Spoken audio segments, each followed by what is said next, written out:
Euroregione News. A Rivolto di Codroipo, Giro d'Italia 2020.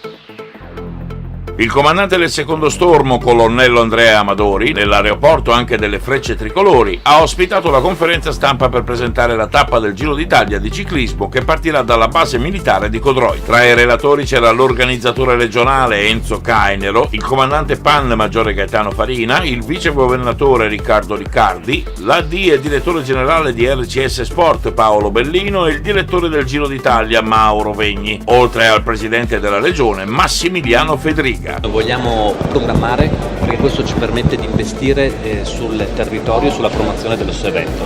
Il valore aggiunto di eventi internazionali come il Giro d'Italia è la possibilità di far conoscere il nostro territorio. Se possiamo avere una pianificazione reale e come in una normale azienda sia possibile per i prossimi anni capire quali devono essere gli investimenti e quali devono essere i ritorni per il territorio, si può fare un lavoro strutturato e spendere bene i soldi, altrimenti una rincorsa all'ultimo che diventa soltanto una vetrina che però non ha un ritorno. E su questo devo dire che già nel 2020 questa partenza straordinaria da Rivolto con Frecce Tricolori e Giro d'Italia insieme è un evento di carattere mondiale in cui il Friuli Venezia Giulia sarà protagonista. Oggi è stata una giornata importante, abbiamo annunciato che come Aeronautica Militare organizzeremo il 60ennale delle Frecce Tricolori il prossimo anno, il 2020, e tra le tappe che ci porteranno a questo evento sicuramente la più affascinante sarà la partenza di una tappa del Giro d'Italia proprio dalla base di Rivolto.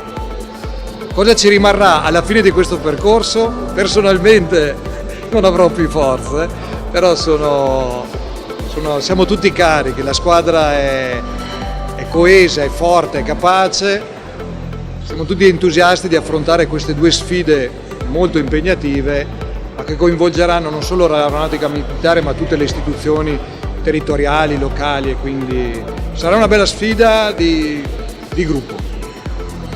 Abbiamo tante esigenze, il supporto di tutte le istituzioni, non ci sono dubbi, soprattutto quelle locali e quelle territoriali. Quindi, come dicevo prima, è un grossissimo lavoro di team con soprattutto i comuni limitrofi a noi, quindi tutti assieme.